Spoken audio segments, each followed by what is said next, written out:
નમસ્કાર મિત્રો, હું તન્ના જિગ્નેશ મારી યુટ્યુબ ચેનલમાં આપનું હાર્દિક સ્વાગત કરું છું.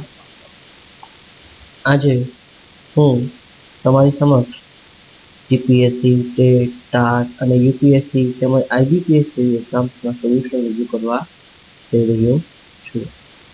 તો ચાલો કરીએ છીએ શ્રી ગણેશાય નમઃ.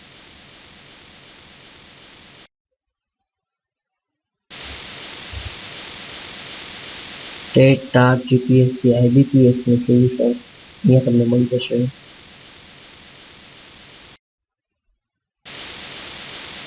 અને આ બાબતે હું મારા ખાસ મિત્ર ભાવેશ ચોથાણીનો હૃદયપૂર્વક આભાર માનીશ, જેણે મને આ બાબતનું એક મટીરિયલ બનાવવા માટે પ્રેરણા આપી.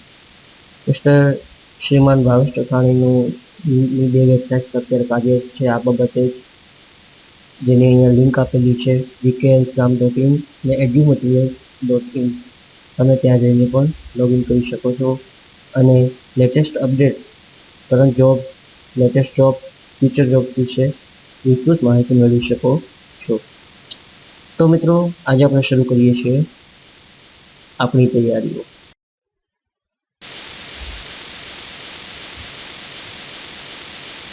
આ યુટ્યુબ ચેનલમાં હું તમને રિઝનિંગ, મેથ અને ઇંગ્લિશ વિશેની સામાન્ય માહિતી આપીશ, તેમજ શોર્ટકટ કીઝ અને લાંબી રીતોના વિશે પણ આપણે જાણશું. આપણું પહેલું ચેપ્ટર છે રિઝનિંગ એબિલિટી, તાર્કિક બાબતો છે, અને એનું સબટાઇટલ છે કેલેન્ડર. જોઈએ છે ફર્સ્ટ એક્ઝામ્પલ.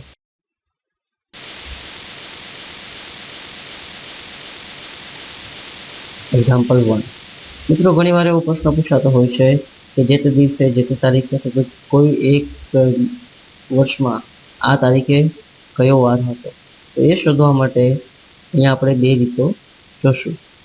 અહીંયા જે હું તમને જે રીત બતાવવા માંગુ છું એ થોડી લાંબી રીત છે, પરંતુ આના પછીના વિડીયોમાં એ ટૂંકી રીતમાં હું તમને દાખલો સમજાવીશ કે કેવી રીતે તમે કોઈ પણ તારીખ ઉપરથી વાર શોધી શકો સરળતાથી. તો એ છે આપણું ફર્સ્ટ એક્ઝામ્પલ. એક તારીખ લ્યો, અહીંયા છે 13 માર્ચ 1995ના દિવસે કયો વાર હતો.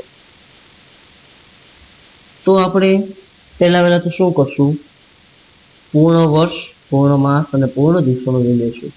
તો કે અત્યારે 1995નું વર્ષ ચાલે છે, માની લો 1995નું તમને સાલ આપેલી છે, એટલે એની પહેલાના સંપૂર્ણ પૂર્ણ વર્ષો કેટલા થયા?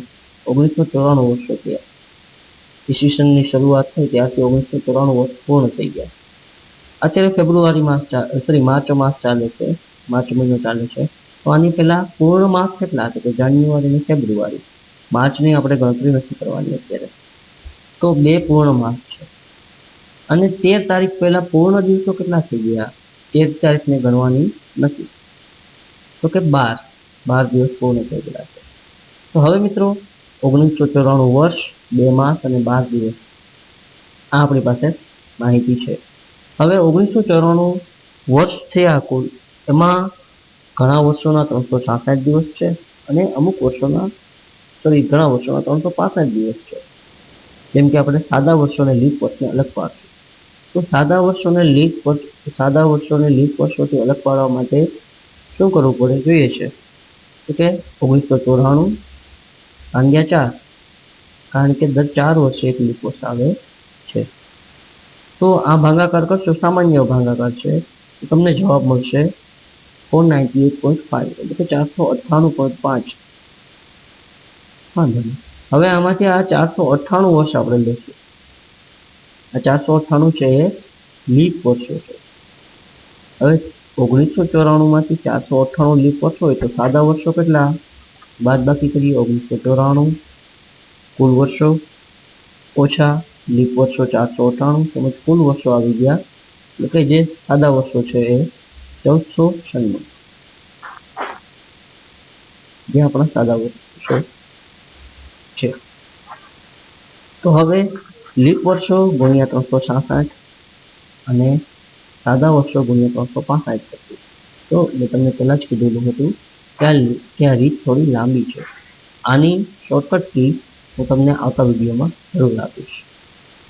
હવે લીપ વર્ષો વત્તા સાદા વર્ષો એટલે કે એના દિવસો સાથે આપણે ગુણાકાર કરી નાખ્યો 498 ગુણ્યા 366 અને 1496 ગુણ્યા 365.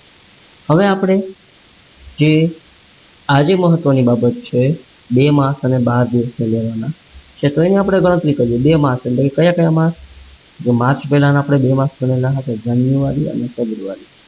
જાન્યુઆરીના સામાન્ય રીતે નહીં તો ફાઇનલ 31 દિવસો હોય છે. ફેબ્રુઆરીના 28 દિવસ, કારણ કે આ ફેબ્રુઆરીમાં 29 દિવસ નથી આવતા. તેમજ 12 દિવસ ઉપરના માર્ચ મહિનાના પૂર્ણ 12 દિવસો એટલે એનો સરવાળો થશે 71. તમને બેલો લિંકમાં આપેલું છે, તમે ચેક કરી શકો છો. મારું કર્સર ફરે છે ત્યાં તમે જોઈ શકો છો. 31 + 28 + 12 એટલે કે 12 બરાબર 71 દિવસ થશે. તો આ 71 દિવસને આપણે આમાં એડ કરશું એટલે ઉમેરશું. હવે આનો કુલ સરવાળો આપણે કરીએ તો 7,28,379 તમારી પાસે કુલ દિવસો આવેલા છે. ઈસવીસનની શરૂઆત થઈ ત્યાં સુધીમાં 7,28,379 દિવસો પસાર થઈ ચૂક્યા છે અને આ 80મો દિવસ ચાલે છે. જોઈએ છે આગળની મેથડ. હવે ફાઇનલ છે 7,28,379 દિવસોમાં આપણે અઠવાડિયા શોધવાના છે. કેટલા અઠવાડિયા આવે? તો એને શોધવા માટે શું કરશું? અઠવાડિયાના વાર: સોમવાર, મંગળવાર, બુધવાર, ગુરુવાર, શુક્રવાર, શનિવાર અને રવિવાર. કુલ 7 વાર આવે છે. તો 7,28,379 ભાગ્યા 7 કરશો એટલે તમને કુલ અઠવાડિયા મળી જશે. જો મેં તમને પહેલા કીધેલું હતું કે આ ગણતરી થોડી લાંબી થશે, એટલો બધો ગુણાકાર જે મેથ્સના જે સ્ટુડન્ટ છે, સાયન્સના જે સ્ટુડન્ટ છે, જેને અકાઉન્ટિંગ સારું ફાવે છે, જે આંકડાશાસ્ત્રમાં રસ ધરાવે છે, એમના માટેની આ ગણતરી છે. Just four practice. આપણે શોર્ટકટ કી આવતા વિડીયોમાં જોવાના જ છે. તો કે કુલ અઠવાડિયા આપણને મળી જશે 1,04,054.14. મિત્રો આ કેલ્ક્યુલેટરની મદદથી ગુણાકાર કરેલો છે 0.14 છેલ્લે આવે છે. તો અહીંયા એક શોર્ટકટ છે. તો કે કુલ અઠવાડિયા શોધવામાં તમારે 0.14 આવે તો સોમવાર સમજવાનું, 0.28 આવે તો મંગળવાર, 0.42ની આસપાસ આવે તો બુધવાર,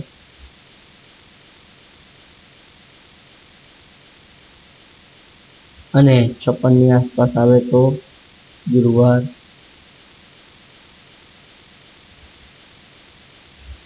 70-71ની આસપાસ આવે તો શુક્રવાર, અને 84-85ની આસપાસ આવે તો શનિવાર. અને આવી રીતે તમે ગણતરી કરી શકો. તો અહીંયા 0.14 આવેલા છે, જેથી આપણે સોમવાર હશે. જેને ગણિત બરોબર ફાવતું ન હોય અથવા તો ગણિતમાં કંટાળો આવતો હોય એ લોકો કેલ્ક્યુલેટરની મદદથી પણ આવા 5 દાખલાઓ ગણીને પ્રેક્ટિસ કરી શકે છે. તો મિત્રો અહીંયા આપણે આ એક આપણું એક્ઝામ્પલ પૂરું થાય છે. અને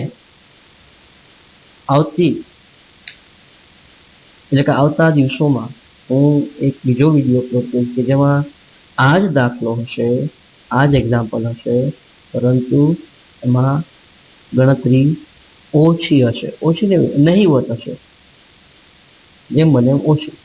મિત્રો તમારા સજેશન્સ આવકાર્ય છે.